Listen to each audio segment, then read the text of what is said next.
Blog Talk Radio. Live from Washington, D.C., it's Quintessential Listening, Poetry Online Radio. Now, here's your host, Dr. Michael Anthony Ingram.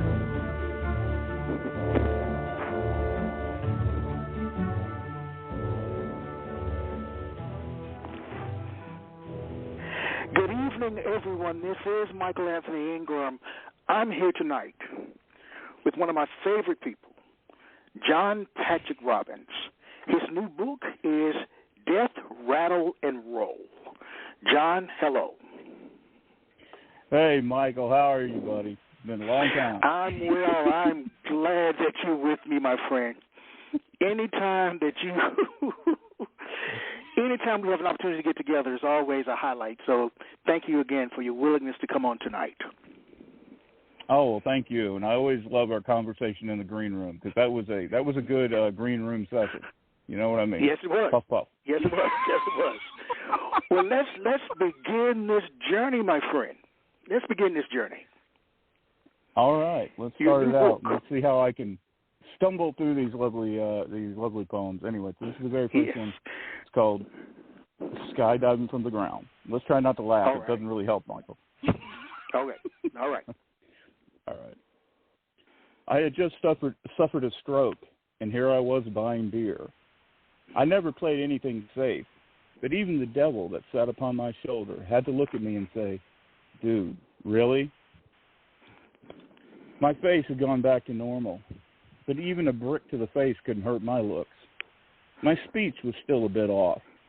Of course, the clerk probably thought I was just drunk. I was beyond a simple addict.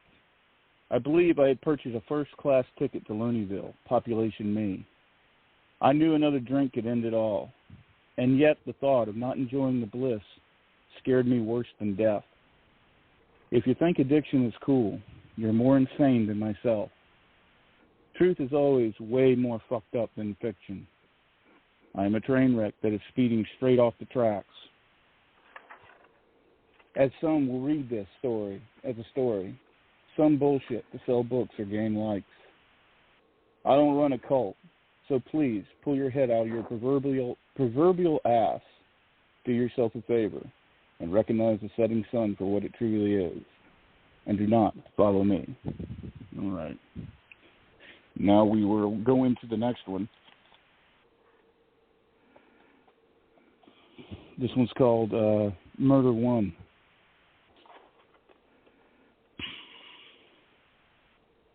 As I struggle to find it. Actually, we're going to... I love how I always do these things because I'm so professional, Michael. This is what's so great about me. This next one... well, I mean, you know. Yeah, I know. Yeah, I mean, like, come on, let's not be completely. We all know what's going on with John. John. This next one, I'm actually gonna. No, I'm actually gonna change that up, but just because I like to be a pain in the butt. This is called A Bit of the Drop. Which is pretty much what I had before we started the show. So there you go. Okay. That's great. All right then. Okay. I have chased that good time far past its limits, indulged in every vice that others only pretend to know, tasted forbidden fruit, even turned down a few exotic vintages, hurt some, broke a few, grew up to now merely growing old. As I view most so-called adults as spoiled children, all clamoring for attention, as writers hate everything that even shows a hint of being original. I despise those said writers, so it's why I prefer to drink with anyone but them. For a true conversation with a total stranger is better than a plastic opinion from a total windbag. The drinks are pure, the people seldom are. I will always enjoy a bit of the drop, preferably alone until I die. Let the outsiders cast their judgments. As you most certainly read this, hold an opinion as well. But I ask only who is reading who. Get the point? I concern myself with the next pour, never the next pour. Cheers to all my non-existent friends. Wow, I messed that up. Thank you. Bravo. Yes, I know. It's like, wow. It's like, I'm so glad I have this guy on here. Well, I like that line, drinks are pure, people seldom aren't. Yeah. No, exactly. That's powerful. That's powerful, my friend. And true. Yes.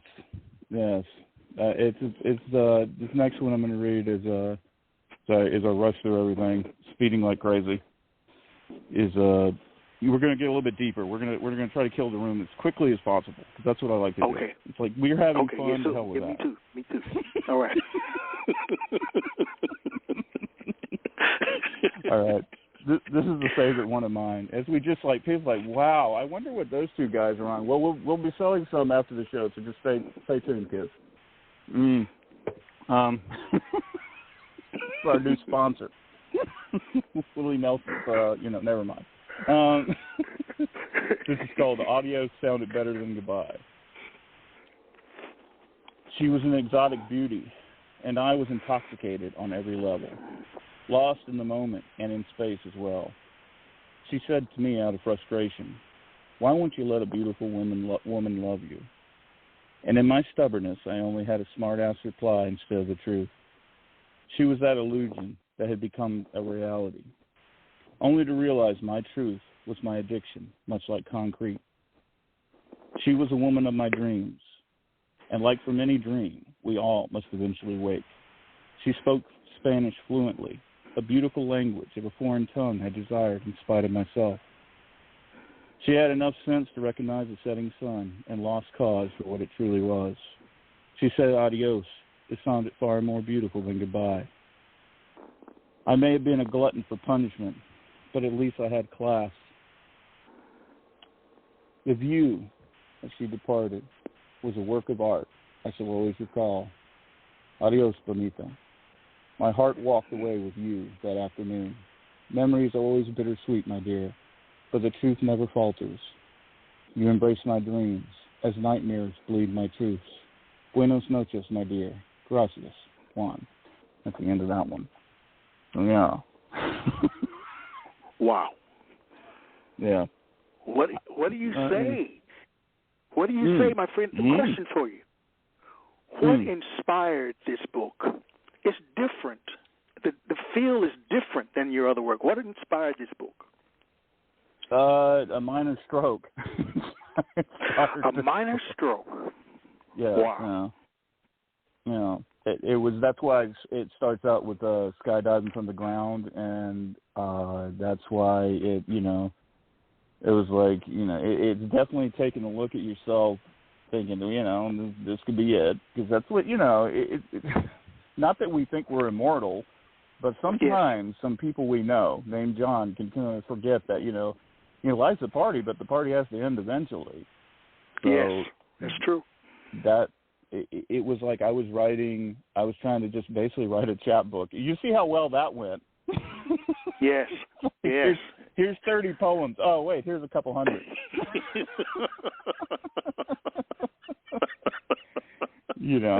Well, I felt, and I shared this in the green room, that it felt like you were going on a pilgrimage, a literary pilgrimage somewhere, some journey that you were taking. Talk about that for a minute. In some ways it was. It was, the after effects are very strange. I'm lucky that I have a great co-editor who people probably thought, John's like on a bender. Wouldn't be far from the truth. But, it was definitely hidden. I'm not one to go out in public and like clamor. I'm not, and that's not saying anything against it. Some people, they need some help, or they need somebody to talk to. I probably need help. It's mainly like off the floor, but right. It's I was like, it was just how I do. I've always kind of been that way. I don't really pull any punches, and I just decided, well, if I'm going to do this, I'm going to, go full throttle like I always do. And that's all it pretty much is. Well, tell me about the title, Death, Rattle, and Roll. Well, it's a rock and roll title. I mean, you know, I mean, it's going full throttle. It's like I do. I mean, like, you know, sex, drugs, and poetry, death, rattle, and roll. Yeah. Still Night Sessions, really smooth. People are like, I wonder what happened to that guy. I don't fucking know. You know, it's one of those things. You know, and I feel like I have to. Go ahead, buddy. I'm sorry. No, that's all right. I mean, I was just wondering, death, rattle, and roll. This death rattle. So you were really shaken by what happened. Yeah, kind of. Did the title come first, or did the book come? Did the stroke come first? Which one came first? The stroke. The stroke. Okay. I mean, yeah. No, the title. I mean, now I'll take that back because, like I said, you know, I definitely don't probably think the way I should, but anymore. I never was right to begin with. The title I had the title, and then, you know, everything happened, and I had the cover. Once, you know, that's what everybody likes, but I'm like, you know, you might want to read what's inside too, you know. Although I don't care, buy the bookends. Yeah, it's a striking cover. Yeah, it is. It's a very good cover, and it's just, I don't know. I think probably friends around me, in particular, my two the closest people to me, Kevin and Scott. You know, they probably get a little frustrated with me, but the whole thing was just like, it was funny. After that, I was automatically trying to write. I was so scared I wouldn't be able to write. So that just shows you how bonkers I am, you know. Right. Cutting jokes, trying to write right away, you know. But so yeah, that's just it's strange, but that's the way some of us work, you know. I mean, it's definitely not it's definitely not anything that I'm, you know. I'm proud of the way I am, but, you know, I'm me. I'm not going to pretend to be anyone else. Right. I understand that, my friend. Please share some more of your work. Okay. This is the one I'd promised. I'm not going to be a tease like I normally am, Michael. I'm actually going to read the one I'd promised. And it's the, you know, this was the only original write from what I was working on. It would have been a chapbook. And it's called Murder One. I bumble through everything. I thank you for having me on the show because, nobody else would have me on. Oh, I don't believe that. Okay, this is called Murder One. You're John Patrick Robbins. Yeah, I know. Everybody reminds me, like, wow, you go by your full name. I know, so do most serial killers, so keep that in mind. Well, we should both keep that in mind. Anyway, it's called Murder One. I never set out to write pretty lines, and when it comes to readings, I go out there to kill, never kiss ass and make friends. I don't write poetry. I pen chaos with a slice of devilish ecstasy, mixed with blood and pain. I am loud and reckless, because most modern shit sucks, and someone has to be willing to speak their mind in spite of who it offends. I never idolized poets, but I certainly admired a rock star, because that bygone era held magic, where this one simply takes up space in its pretentious, mundane existence. Cotton candy holds no substance, as the life not lived full throttle is but a waste of air. And we are all dying. It's just a matter of when and where. Drugs are great, sex is far better, but a vice all the same. Silence is beautiful, as a night's drive, and the full moon over the dark waters is music to my soul. Friends are a bad idea and an often misused investment of our time. And this prick staring at me in the mirror has been loyal for the most part. I won't waste a second on long-winded speeches over shit I will never receive. So sulk in your corner and enjoy blowing smoke up one another's ass. See you in the rear view, my non-existent friends. Wow, that's so. I'm such a people person. I mean, no wonder people like me. I mean, yes, I can tell. I can tell. Friendliness just exudes from your every pore. It does, Michael. I mean, you know, I was a Walmart greeter until I said, "Hey, what the fuck do you want?"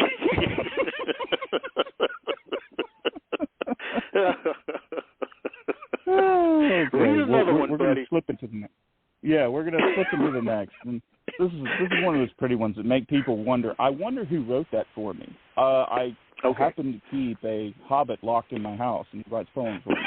So anyway, don't question my method. Anyway, it's called Driftwood Memories. They're all gone, yet I am still here. Faces that haunt the shadows and leave such a void. A taste of whiskey and the pain inspire my efforts to feel nothing at all. Sometimes I question why I remain, reach out in the worst stages, or simply vanish within myself. Binge myself to a slow death. Truth is never pretty, but a sunset viewed alone is so very haunting all the same. I am that distance within, and a stranger to everyone, including myself. I would promise a change, but I can't lie, and I'm too fucking tired to pretend. Sometimes we can love a tad bit too much, and sometimes an empty room is a burden, knowing the only change is within a sorrow-filled exit. Like those sunsets, I will craft something that would truly make you cry. That's the end of that one. So, yeah. Wow. Boy, that's so nice, John. Yeah, it really, really was, bud. Well, yeah. That's one of my favorites as well. But yeah, it's, people look at the book and they're like, "Wow, this is John. You're so happy nowadays." And I'm like, I know. I'm like, really? Yeah. If you could tell your younger writing self anything, what would it be? Mm-hmm. You're a seasoned professional. What would it be? Okay, my younger writing self. Well, probably the thing I would tell myself is like, to throw that stuff out of the car before the cops pull you. But okay. Stop. My advice to myself. I mean, it's sometimes it's like anything. You realize you keep chasing something, and it's all within you, man. You got to kind of. I think people matter way more than accolades and everything else. Not to be too serious, or because I don't want to be too serious, because I don't want people to think I have a brain. Right. Yeah, I can tell. Yeah, I know, right? Yeah, no. That's no, I'd probably, don't put everything into just chasing publication. It's great. It is. But and I love it. I do. But sometimes I kind of neglected everybody else around me. So that's the biggest thing I would tell. Right. Right. So do you write all the time? Are you writing all the time, my friend? Pretty much. I have always been penning, and but the thing is, I'm smart enough to put most of it away, so you don't have to. Okay. You don't have to actually be tortured with it. So and I guess we're gonna read another. Why not? Okay. Because I know I was supposed to read so many, and then I'm like, man, I break all the rules, Michael. I'm just naughty. Well, I'm breaking the rules because I'm the one who said read 3 poems and then we'll talk about it. I'm asking you questions. Yeah, but we always have fun. So you get a chance to read them.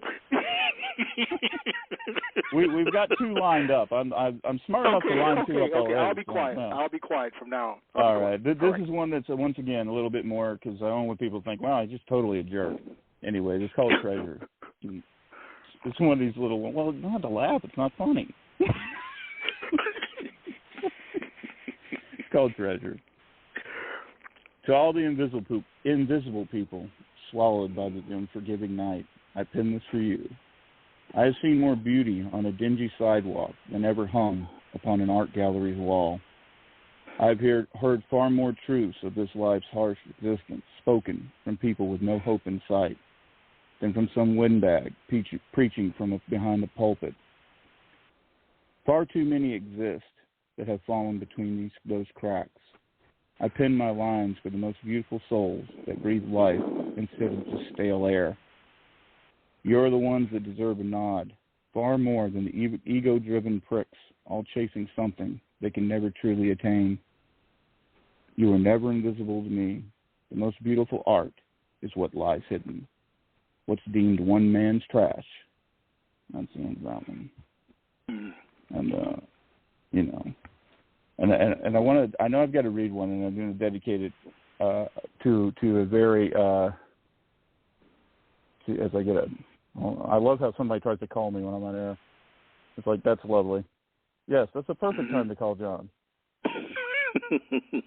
Brand new phone that doesn't do all these things. Anyways, my publisher at the time had got, not that you need this backstory, but had kind of, there's one subject I could never write about, and that was writing about my father.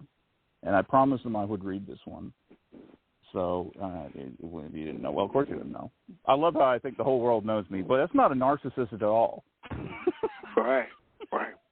You know, I'm with you, buddy. This is a bit of a long one. Then we'll I promise we'll pick the party up. We'll grab some drinks, and you know, who knows what we'll do. Anyways, this is my father passed away in that series called for the father I never knew.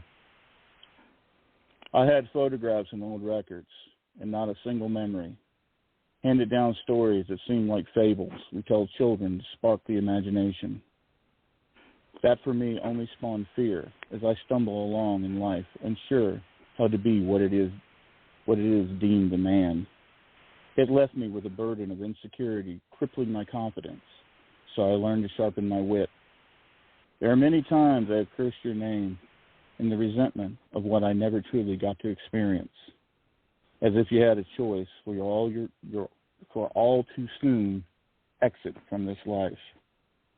I was forged in the fires of an all too harsh existence, hammered into steel from abuse that has scarred me for life and left me fractured to all hopes of happiness. I ran in fear at the thought of being what I never had, causing me to lose the only person I could not bear to see walk away from this misery some consider a life. I have become an alcoholic, much like the man I was named after. For to be a coward in addiction sure as hell beats facing the truth of my situation. Sometimes I wish I could only have one conversation, but then again, I could not fathom looking at you in the eyes, speaking my truths, so I simply bury them in between pages I often mask as false truths and cheap laughs. I view my friends with pity, for my ship is slowly sinking, yet still loyal they remain. As for those that jump ship, I can understand, no matter my harsh exterior. I was born old and fully understand everything, for I am wise beyond my years and internally self-destructive all the same. I have typed out pages that bleed me of my energy, as others call it courage, and I simply call it a curse.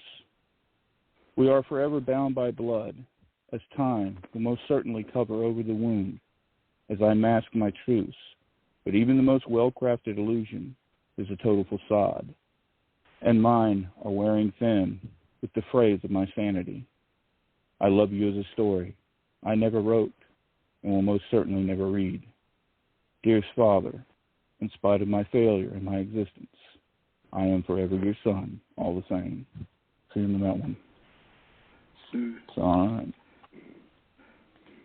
I was like, wow, you know, thanks, when I John. read that really... Well, when I read that piece, that really, really struck me so much. Thinking about my relationship with my own dad, who turns 80, who turned 83 this upcoming week. Oh, yeah, he turns 83 this upcoming week, later in the week. It just really made me think about him and the relationships that men have with their fathers. The good, bad, and indifferent of these relationships. The good, bad, and indifferent. Yeah, it's not something I want to write about, but you know, I kind of maybe pull the trigger, not like in a weird way, but you know, like in the sense that I kind of wanted to get all those things out. You know, it's just something I had to write, and I definitely didn't like it at the time. Okay. You know, I mean, so it's like. Well, what did you think? What nuggets of truth came out of that? How are you different as a consequence of writing that poem? What you learn about yourself, buddy? I wouldn't, you know, it's just, all it was sharing a truth that I'd always kept buried, you know, that because it was not easy. You can imagine. I mean, it just wasn't. You know, when you read Volume 3, and it just, you know, I didn't grow up in the greatest place on earth. I mean, I'm just saying, you know, and yeah, it's just something that I didn't want to go back to. Yes. I think the best direction is forward, but unfortunately, if you read my writing, you think, I don't think you go forward too much, John. Well, I do. I go forward as long as forward is unto a bar. Right. Yeah. Well, let's take a brief break, and we'll be right back, okay? All right.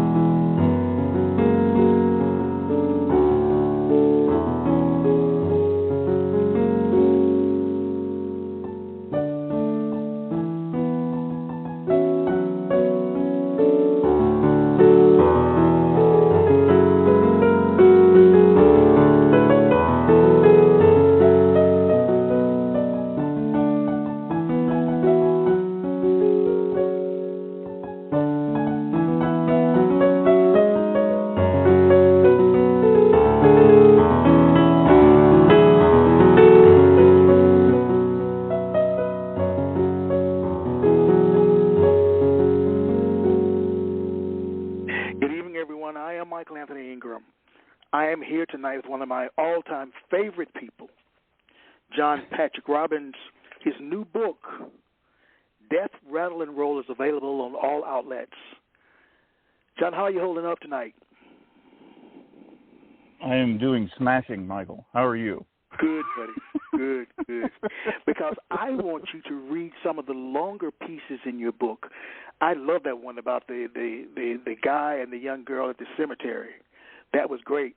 I also love the one about going to the refrigerator and the drink calling your name. Oh, I love that one. I don't mind trying to read that. I mean, if you don't mind me stumbling through it, I'll you know. No. Please, I really want you to read that one. I think that's a favorite. That's a favorite. The one, either one of those. Yes. I know the one you're talking about, Sally Gibbons. That wasn't the favorite of the New Yorker. I'm just saying, hint to them. I'm like, wow, really? You know. And this next one is called Watch Your 12 Steps. I love that. You know, I thought about trying to read this, and then, of course, my publisher, you should read that. And then I'm like, oh, please, I don't want to have to read that. And then like, yeah, that's my favorite. Okay, great, Michael. Thank you, Michael. Remind me. No, okay. Once it makes you think that, wow, John is really messed up, and dear listener, you have no idea. This is Watch Your 12 Steps, and, you know, you can blame it on Michael if I stumble all through it. Okay. It's all right. Yeah, remember to have a sip of your favorite beverage before. Anyways. Okay. On the 5th day of sobriety, I opened the fridge to view a haunting sight. As a 12-pack viewed me in utter disgust, like some jilted lover, or one of my many not-so-adoring readers. You know, John, we expected better from you, asshole, the 12-pack said. I know, sweetheart, but they say it's either slow down or die, my darling. So they are forcing my hand. Everyone dies, you pussy. Besides, with me, at least you have a choice. Now put on some music, and let's get this party started, bitch. Yeah, I know, but I really am getting behind in my work, and shit, sugars. My talking aluminum friend scoffed at that remark. Yeah, getting behind in a job that only pays you in utter disdain and total misery. Wow, you're almost as sadistic as that freak co-editor of yours, who's already burnt out from this bullshit. Now we're going to have a page turn. Thank you. This guy is a total dumbass. Some odd, slightly moldy leftover piped in. What the hell is that? I think it's a hamburger or some shit. Fuck if I know. I was potato salad, you asshole. And really, have some fucking feelings. This sad reflection of what most call food shouted, as it slithered off behind the ketchup to burst into tears, replied. As I stood there, continuing to hold the fridge door open, like some shaky, crazed lunatic that I truly was, as me and the 12-pack slung insults, which only further cemented my utter disdain for beer even further. "Oh, John," a soothing and sultry voice called out, as this true Southern belle appeared from the back of this frozen room.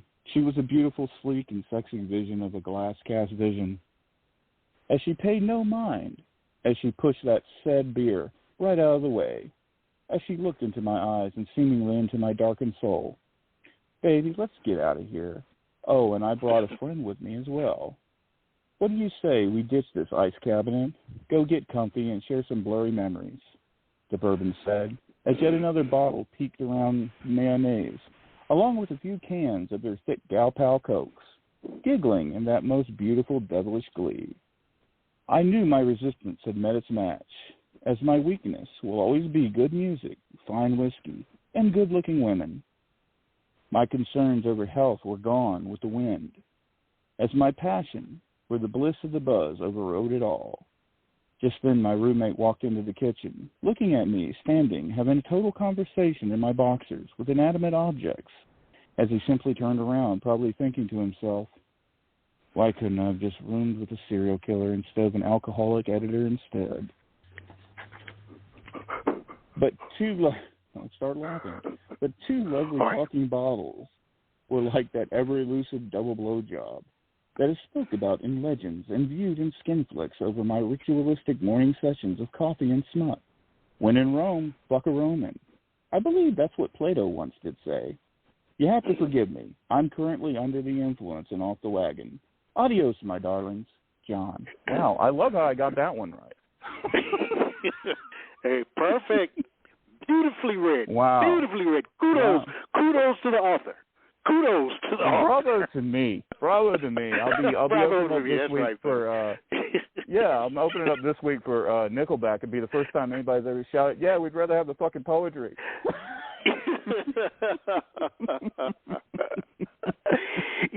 I know some of them, but what other authors are you friends with, and how do they help you become a better writer? What other authors am I friends with? Well, the ones haven't blocked me. Okay.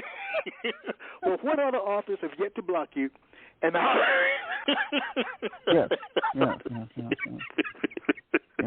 Michael, don't laugh. They it's wild. They don't know just how our relationship within my mind. I don't know why they have restraining orders against me. It's strange.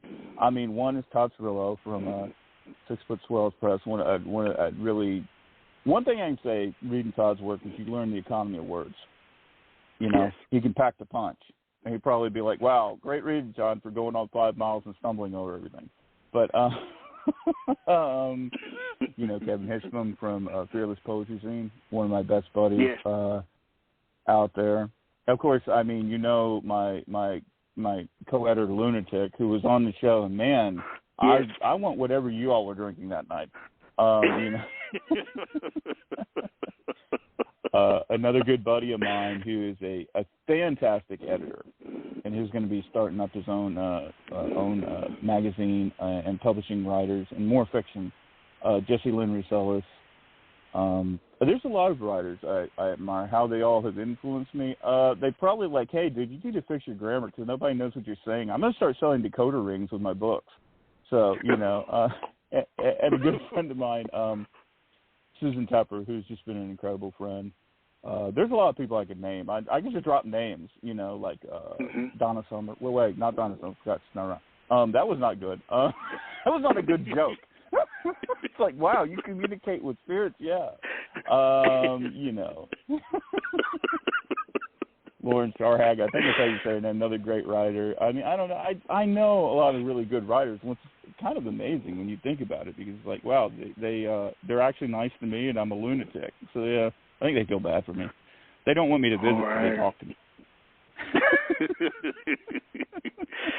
You're a good man, John. You're a good man. Yeah, I don't know. You're a good man. Read some more poems. That's what we're going to do. Read some more poems. I was going to go all deep, but I'm going to go just with one more funny, then I'll go deep again. You never know. Okay. Just deep light, something else. trying to make bad innuendos like normal, you know. And as I skipped past what I was supposed to read, never mind. Okay, let's see. Oh, yeah, okay. I love that. Yeah, well, you're so prepared, John. Thank you. That's you know. You're doing great. Doing great. You can't make this stuff up. So it's like roll with the punches. Get over it. You know, you didn't pay to get in. So hush up. Anyways, it's called "It Didn't Kill Me." I remember when Rebecca told me she wanted to get a quote from Bukowski tattooed upon her body. I remember thinking how strange it was that any poet would rise to such fame. I remember the day she got my name inked upon her as well. She misquoted him on her ribcage and placed my name upon her fantastic backside.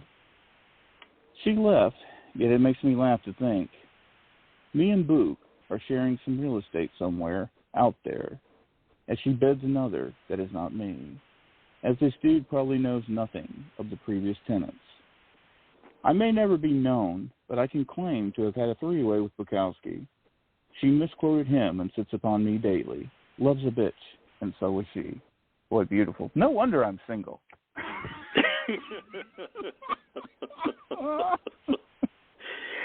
You do have a way with words, buddy. You have a way with words. God. I have a way with being crazy. Like, you know, like, oh, wow, you're yeah, nobody's going to claim that one.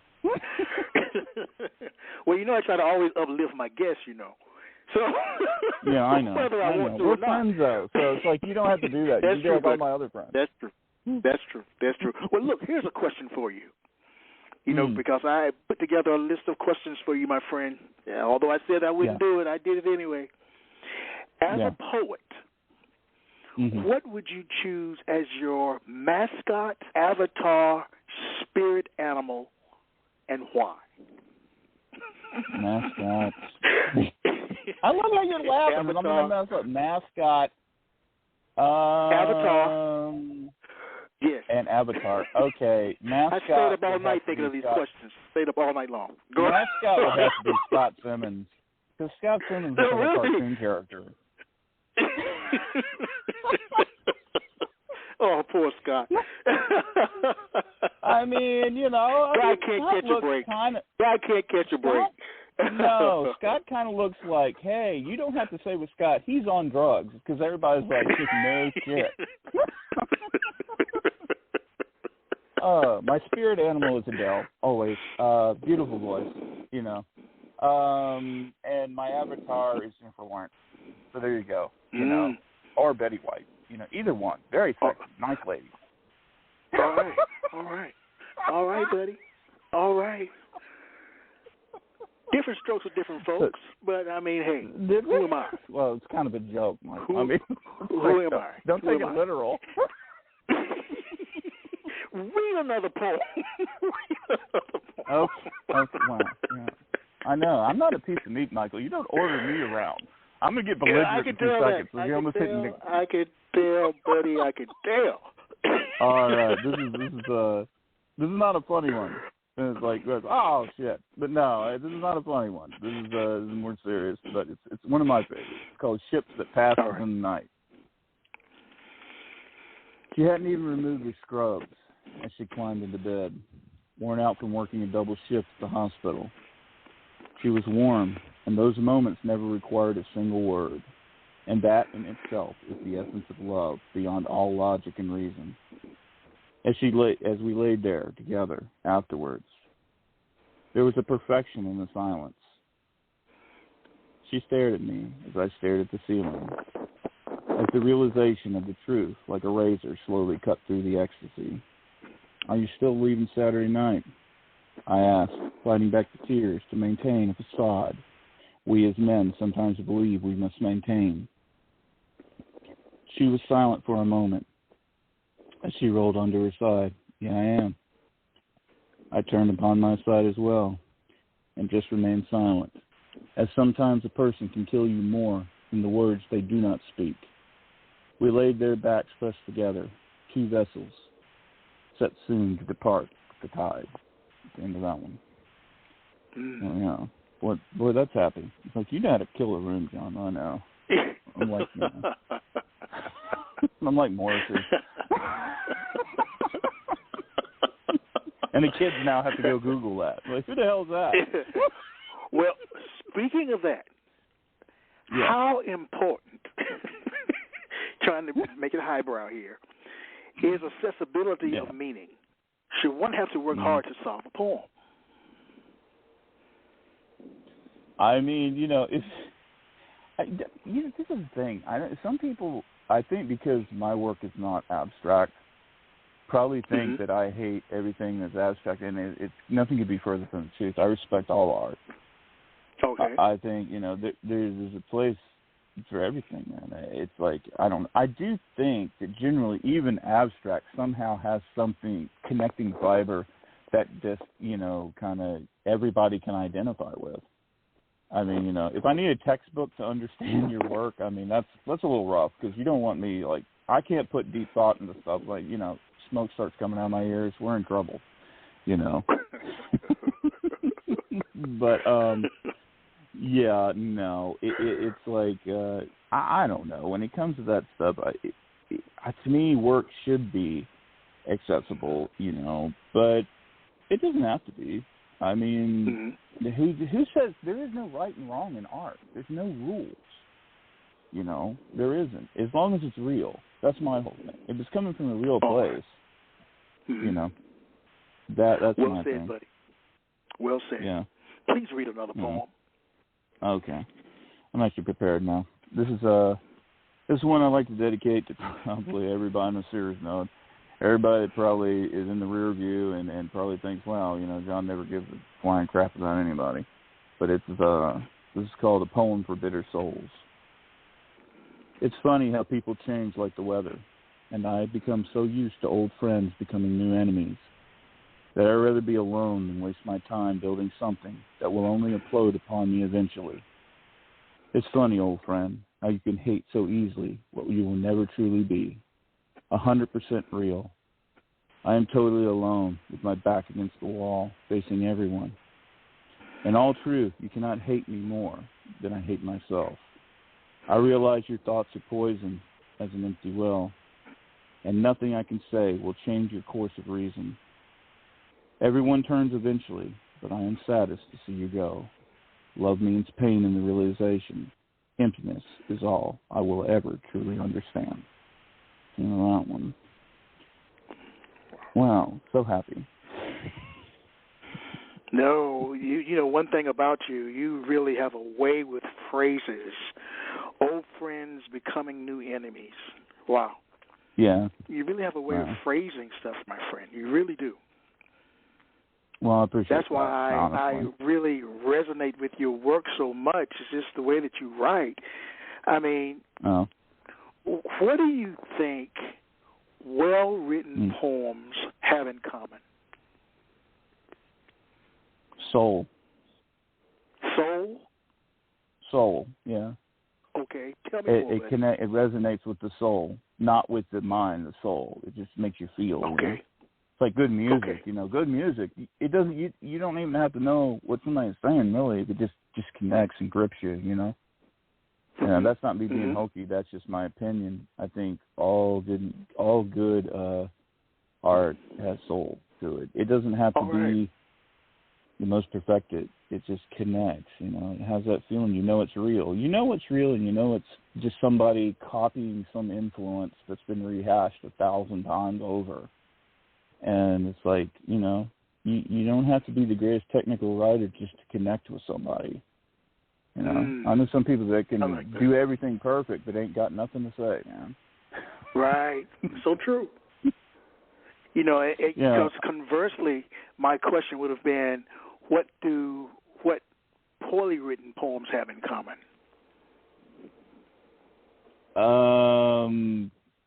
Crap. Okay.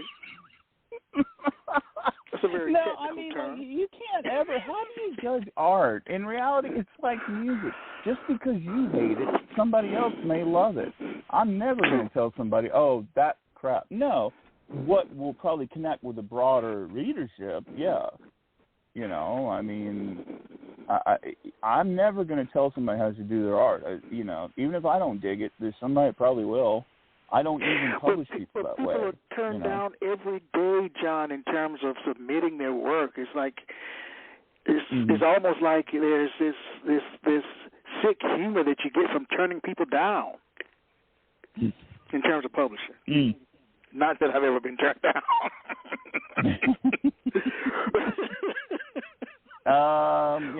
I've been turned on my side, but that's a completely different thing. That was a little too many cocktails. Right. But I don't get. That's the thing. If people think, oh yeah, the mad editor crap and all these labels, and they see the humor, or even if they read something, that's how I write. Everything seems really personal. That's just me. I hate having to tell people no. It's something that I never claim to be the greatest editor in there. I'm just very ambitious.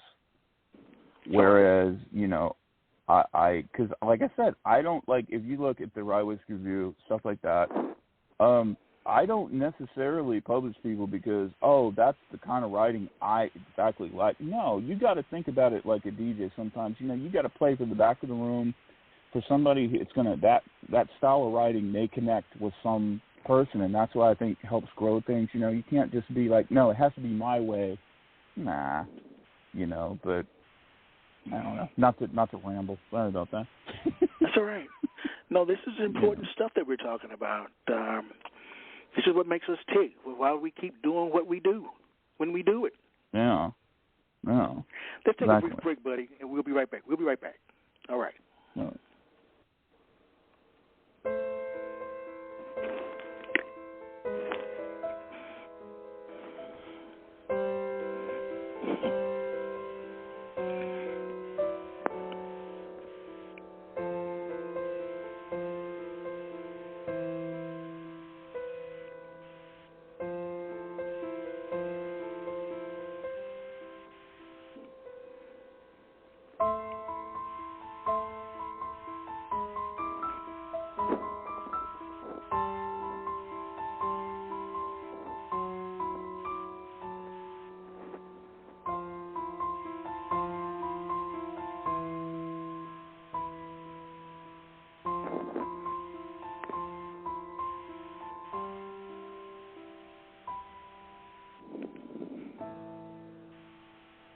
This is Michael Anthony Ingram. I'm here with my buddy, John Patrick Robbins. I'm sitting here with a smile on my face because I so enjoy when you're on, man. Yeah. I enjoy your work. You're a phenomenal writer. Well, I think it's a phenomenal host that I get to hang out with, my buddy, because we are friends outside of this, so yeah. Well, I appreciate that. It's a lonely road sometimes, but people like you help me hang in there. You really do, buddy. You really do. Well, I mean, Please what read. you do needs to be commended. So, yeah, I'll definitely read another. Sorry, I don't mean to talk Thank over you. you. That's You know how I am. That's okay. No, yeah, I know how you are. That's why we're compadres. Right. Yes, sir, we are. So let's go. This is one I really dig, and I hope you do too. It's called Outlaw Poets. All right. Yes. Are just souls casting their fates to the winds like any other, bleeding their truths for publication, and often doing things the hard way, for it's the only way they have ever known, kicking in doors opposed to kissing everyone's ass. The words hold truth, and that's all that ever truly does matter. Being honest about their addictions, and being truthful in their failures. I am an outlaw like all the rest, and compared to being another lemming in the ass-kissing lit scene, that suits me just fine. Because my bills are paid, my bottle is full, and my bed won't be empty tonight. Fuck poetry, and fuck you as well. I play for blood, and mostly, unless you are female, I do not play at all. Get the point, or get the bullet. Either way, simply carry a stuck-up ass. Cheers. Outlaw poets. Well, and I hate that label, by the way. That's the funniest thing. That's just a label, and I can't stand labels because that's what we relegate people sometimes. That, oh, he's a little bit nuts. He's an outlaw. No, he's just an artist. All artists are a little bit off. You state I am an outlaw like all the rest, and compared to being another lemming in the ass-kissing lit scene, that suits me just fine. Wow. Yeah. Wow, that's very nice. I'm like, I feel bad, so sometimes I think about it. I'm like, wow, I must be the most abrasive human being on earth when you read me. I'm like, I don't know why I'm not a children's writer. You know. Well, I know why, but... Yeah, I know. I mean, I try. They don't take my work. I'm like, why the fuck not? Kids love my work.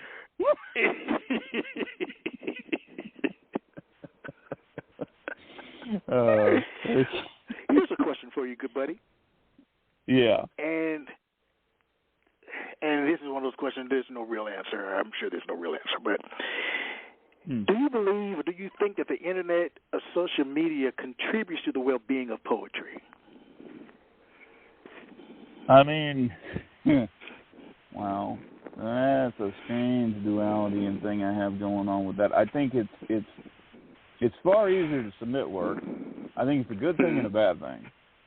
Okay. The good thing is it's easier to get your work out there and get it seen, and that's great. And I think, especially with poetry, because it does need to be read, and it's hard enough, you know, for everybody to get there. But it is easier now to get your work out there, you know, because, I mean, look at everything that went on. If you didn't have ways to stream and stuff like that, nobody would be getting your work out there. So it's a good thing, and I praise it for that. But the bad thing is, like, everybody having the accessibility, like, you know, a kid in high school can do their poetry book, you know, you know, and have it up on Amazon.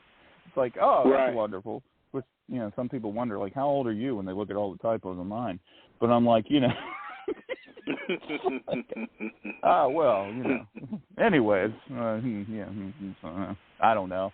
It can be a good and bad thing. I know it's not a great answer, so I apologize. That's all right. That's all right. Yeah. That's all right. Let's move back into your poetry and spend the next part of our time together, just me listening and you reading, whatever you want to share. Okay. All right. This is as we just go through things. Like I said, this is always fun. I love being on here. So anyway, thank you. But it's called Low Battery. When every ounce of energy has been exhausted, look back on what you have done and understand. I love how my voice goes up. Right. It is easy to go with the flow, but anything original must destroy everything in its path, including its host. You'll never live to find acceptance, but beneath the dark waters, maybe you will truly understand peace. There's nothing left for me to prove. That's the end of that. So I'm going to go right into that. And my next set, I played this at Coachella last week, opening up for Miley Cyrus. You know, right. She still didn't pay me, by the way. I'm very upset about that. Anyway, it's called Carney Blues. Well, I just jumped on stage, but I thought they want to hear poetry. They don't want to hear this woman. You know, I know I don't want to hear her, but anyways, that's just my opinion. Man, it's called Carney Blues. I'm going to buy a carousel and have it set up in my backyard so I can get drunk and ride it for hours on end and be alone in such drunken bliss. As others question, won't I quickly tire of going nowhere, simply riding in circles?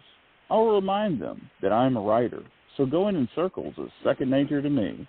Truth is the pavement, and the pavement is me. It's all a work to begin with. Skull. So there you go.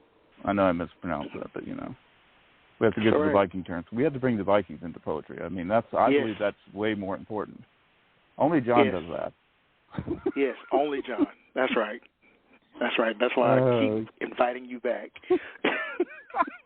That's because it's like a train wreck. It's fun.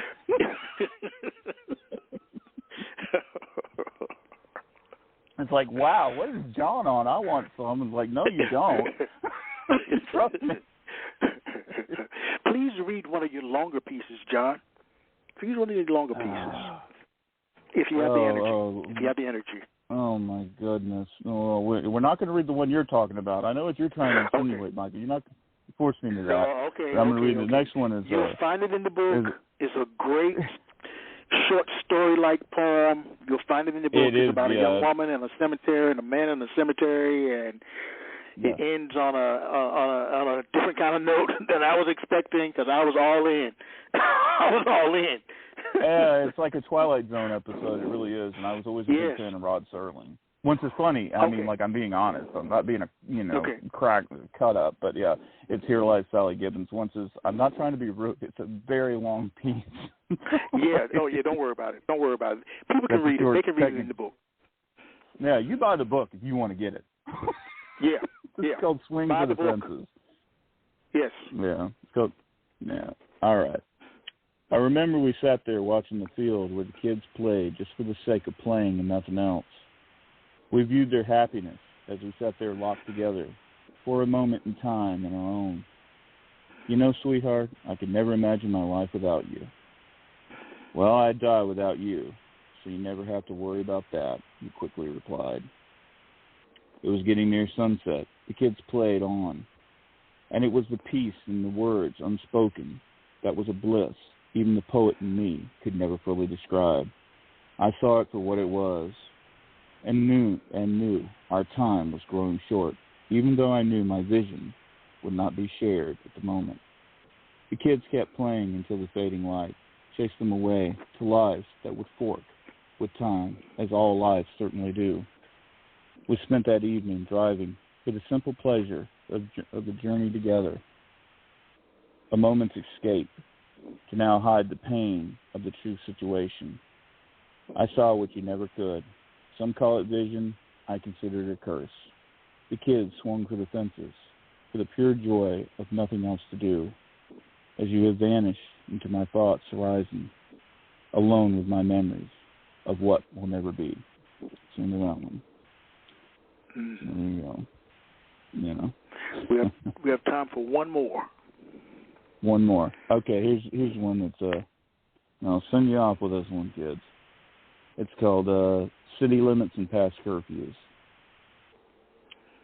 I remember the fields and the sunset that seemed painted as the sky itself, dust-covered dirt roads and cold beers, music blasting to fill that void, back seats and whispers of forever, sweet as the climax void of a single ounce of truth.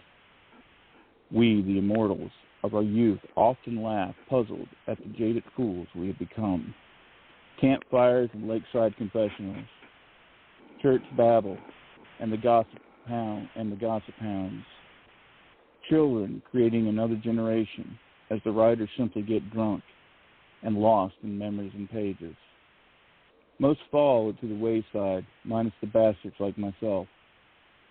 Paint over age-old signs, shooting guns down on the outskirts of town. Lies like small towns breed legends, fools and mysteries alike. As the invisible men like myself pen their pages, capture glimmers of truth like fireflies in an old mason jar to illuminate the darkness and warm the soul. Sometimes a glimmer of hope beats none at all. And that's it. Thank you. What do you hope that readers get from encountering your work, man? What do you hope that they get? That there's just more to me than a joke. I would hope that, No. All right. It's more than just humor. I hope you get the full gamut, and I hope you get I hope you're entertained. I'll put it that way. I hope that I give you everything. Just like you're talking about Sally Gibbons. I hope you enjoy all of it. I really do, and just see all the sides. Yes, I mean, because and I'm not going to keep you all night. You know that, but there is a difference between when we're talking and laughing and joking, and when you're reading. You take on a serious onus